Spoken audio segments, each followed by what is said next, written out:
Kan materi ekonomi kelas 10 bab 1.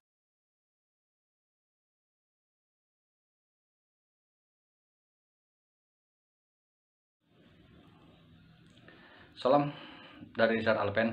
Kali ini saya akan menjelaskan materi ekonomi kelas 10 bab 1 di pertemuan pertama ya. Adapun judul materi kita yaitu konsep dasar ilmu ekonomi. Nah itu ya. Tapi sebelumnya saya sapa dulu anak-anak kami, apa kabarnya? Semoga sehat ya. Nah mari kita tetap berdoa ya. Kalian tetap sehat, saya juga sehat. Walaupun kita melaksanakan pembelajaran jarak jauh, tapi anak-anak kami tetap semangat ya untuk meraih prestasi, karena kalian generasi bangsa yang akan datang. Nah, bagaimana konsep materi kita kali ini? Saya akan jelaskan dulu. Yang pertama, nanti kita akan membahas apa sih pengertian daripada ilmu ekonomi itu ya. Nah, yang kedua, kita masuk apa yang menjadi inti masalah ekonomi itu sendiri. Kemudian, apa itu kelangkaan, bagaimana apa saja faktor-faktor penyebab terjadinya kelangkaan, dan yang terakhir kita akan membahas pilihan dan skala prioritas. Nah, ada 4 sub pokok materi yang kita bahas kali ini. Mari anak-anak kami ikuti dengan serius ya. Nah, yang pertama kita masuk ekonomi, pengertian ekonomi ya. Nah, jadi ekonomi itu berasal dari bahasa Yunani, yaitu kata oikos dan nomos, yang mana oikos dan nomos ini, oikos artinya rumah tangga, nomos itu artinya aturan gitu ya. Jadi aturan rumah tangga, kira-kira gitu sederhananya. Oke. Kemudian ekonomi ini muncul karena adanya kelangkaan, kira-kira begitu ya. Ilmu ekonomi muncul karena adanya kelangkaan di bumi ini, kira-kira gitu. Nah, kenapa terjadi kelangkaan? Tentu karena kebutuhan tidak terbatas ya. Kebutuhan tidak terbatas artinya kebutuhan manusia itu tidak ada batasannya ya, selalu bertambah. Sementara yang menjadi masalah adalah alat pemenuh kebutuhan itu terbatas, misalnya sumber daya alam, sumber daya manusia ya, sumber daya modal, skill ataupun kemampuan untuk mengolah sumber daya alam tadi, kira-kira begitu ya.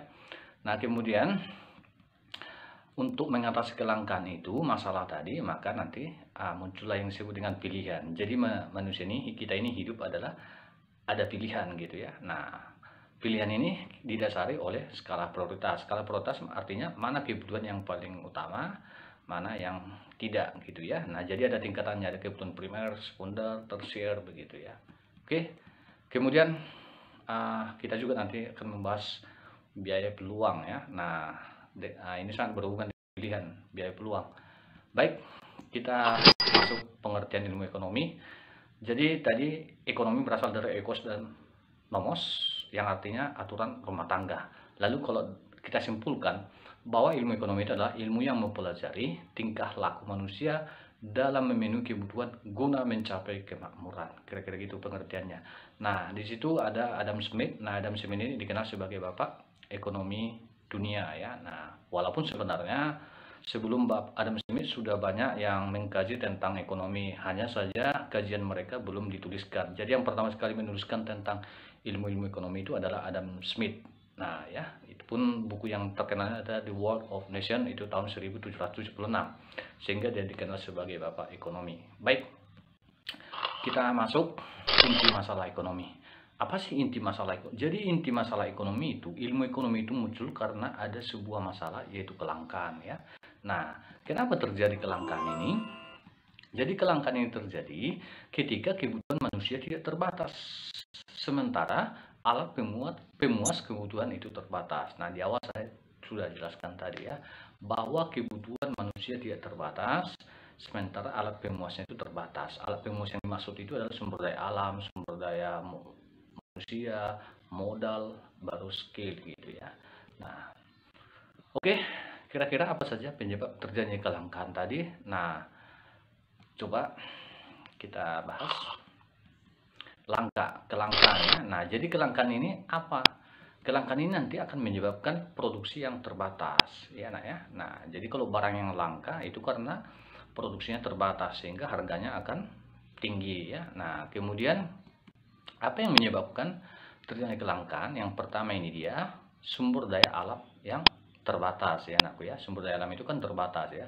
Kan ada dua itu, sumber daya alam yang dapat diperbarui, tidak dapat diperbarui. Nah, yang paling bermasalah adalah tidak dapat diperbarui, misalnya BBM ya, minyak bumi misalnya ya. Kemudian rusaknya sumber daya alam akibat kita ulah manusia begitu ya. Jadi kita tidak boleh merusak alam ya, harus melestarikan. Kemudian terbatasnya kemampuan manusia untuk mengolah sumber daya alam itu ya. Itu sebabnya kita sekolah supaya mampu mengolah kekayaan alam kita yang cukup melimpah ini ya. Untuk apa kita memiliki kekayaan alam yang melimpah tapi tidak mampu kita mengolah, harus negara luar, sumber daya asing yang mengolahnya, kira-kira begitu anakku sekalian. Kemudian ada kebutuhan manusia meningkat dengan cepat ya. Nah, boleh juga pertumbuhan penduduk yang sangat tinggi. Nah, itulah beberapa penyebab terjadinya kelangkaan. Nah, oke. Itu sebabnya nanti kelangkaan ini menimbulkan muncullah yang namanya pilihan ya. Nah, misalnya begini ya. Kalau dulu kan Indonesia termasuk penghasil minyak mentah ya. Minyak mentah itu sebabnya kita masuk ke apa ya? Penghasil minyak di dunia ya. Organisasinya itu disebut dengan OPEC ya, Organization of Petroleum Economic. Oke, nah jadi karena BBM atau minyak bumi itu semakin habis, tentu di Indonesia juga punya pilihan, misalnya kita konversi dari minyak tanah ke gas. Itu contoh ya, contoh nyata dari pilihan. Nah, oke, kemudian muncul biaya peluang nanti, namun terkait dengan ini, bahwa biaya peluang itu nanti sebenarnya berbeda dengan biaya sehari-hari ya. Kemudian laba ekonomi itu berbeda juga itu dengan laba akuntansi. Cuman ini perlu kalian pahami untuk memahami konsep daripada ilmu ekonomi itu sendiri. Nanti akan kita bahas secara rinci apa itu biaya peluang, biaya sehari-hari, dan juga laba ekonomi ya. Oke, kita lanjut. Masalah ekonomi itu tadi adalah kekayaan sumber daya alam. Ini dia ya, keterbatasan sumber daya alam, keterbatasan sumber daya manusia, dan juga keterbatasan sumber daya modal dan juga skill. Oke. Nah, ini dia masalah ekonominya. Kemudian masalah ekonomi SDM. Nah, SDM itu nanti dibagi-bagi lagi ya, ada tenaga kerja terdidik ya, ada tenaga kerja terlatih. Nah, di sini sudah jelas tenaga kerja tidak terdidik, jadi ada 3 ya. Nah, itu sebabnya kita harus sekolah. Baik, pilihan dan skala prioritas. Kita akan bahas pilihan dan skala prioritas. Nah, begini, kan ada kebutuhan, ada keinginan. Kira-kira apa perbedaan daripada kebutuhan dengan keinginan gitu ya. Nah, kebutuhan itulah hal yang dasar yang diperlukan oleh setiap manusia untuk memenuhi kebutuhannya karena akan berpengaruh pada derajat kemanusiaan. Artinya bahwa kalau manusia tidak memenuhi, bisa saja manusia tidak bisa dapat bertahan hidup, kira-kira gitu. Lalu kalau keinginan bagaimana? Nah, keinginan ini kebutuhan yang telah dipengaruhi oleh lingkungan, pendidikan, kedudukan, sosial, dan tujuan. Lalu mana yang paling pokok? Tentu kebutuhan ya. Nah, boleh kita sederhanakan bahwa kebutuhan itu harus dipenuhi, sementara keinginan tidak harus dipenuhi, kira-kira begitu ya.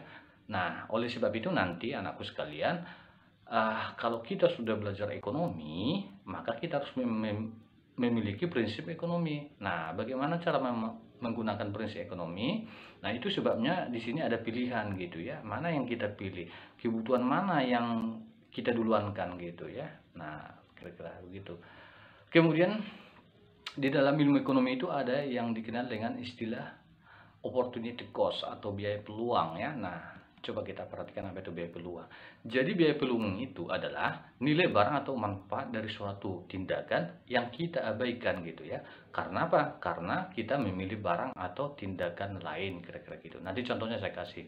Atau boleh kita artikan biaya peluang adalah pengorbanan yang kita lakukan atau yang dilakukan oleh seseorang karena melakukan pilihan ekonomis gitu ya. Nah, jadi ini sebenarnya biaya peluang ini sering terjadi dalam kehidupan kita sehari-hari.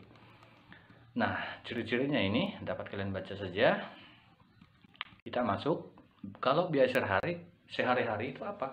Kalau biaya sehari-hari itu adalah biaya yang dikeluarkan untuk melakukan suatu kegiatan atau mendapatkan sesuatu begitu ya. Nah, ciri-cirinya ini. Oke. Nah, coba saya kasih dulu contoh apa itu biaya peluang ya supaya lebih paham anak-anak kami. Nah, misalnya di sini saya buat contoh. Misalkan setelah lulus si A, misalkan setelah lulus SMP si A dihadapkan pada pilihan. Nah, yang pertama pilihannya melanjutkan ke SMA dan juga bekerja dengan memperoleh gaji Rp500.000 per bulan. Nah, jika pilihan terbaik atau alternatif terbaik yang dipilih, artinya si A tadi memilih melanjutkan SMA, artinya tidak bekerja gitu, maka biaya peluangnya apa? Nah, jadi kan biaya peluang tadi kan biaya yang dikorbankan karena dia memilih sesuatu atau memilih hal lain gitu ya. Nah, dia tidak jadi bekerja, tapi dia memilih untuk SMA. Nah, secara ekonomi dapat kita hitung berapa yang dikorbankan. Seandainya si A tadi itu bekerja, gajinya 500.000. Lalu kalau 1 tahun bagaimana? 500.000 kali 12 berarti 6 juta yang dikorbankan. Nah, secara rupiah. Nah, inilah yang dimaksud dengan biaya peluang. Jadi itu hubungan biaya peluang dengan pilihan gitu ya anakku ya. Oke. Kemudian contoh lain boleh juga kalian lihat ini, kalian baca ya. Nah, ini dia. Oke, saya rasa itu perbedaan antara biaya peluang dan juga biaya biaya peluang dengan pilihan begitu ya. Oke, kita lanjut. Bagaimana dengan biaya sehari-hari? Nah, misalkan ini saya ambil contoh ya. Nah, pendapatan katakan 1.700.000. Nah, pengeluarannya dirinci di situ, bisa kalian baca. Kemudian total pengeluaran dengan pendapatan itu sama ya, 1.700.000, 1.700.000 juga yang keluar, maka dia 0 ya. Nah, oke. Itu biasa sehari-hari. Nah, saya rasa itu materi kita dulu. Ada 3 yang perlu kalian kuasai tadi. Yang pertama, apa itu ilmu ekonomi. Kemudian yang kedua adalah apa itu kelangkaan ya. Nah, kenapa terjadi kelangkaan?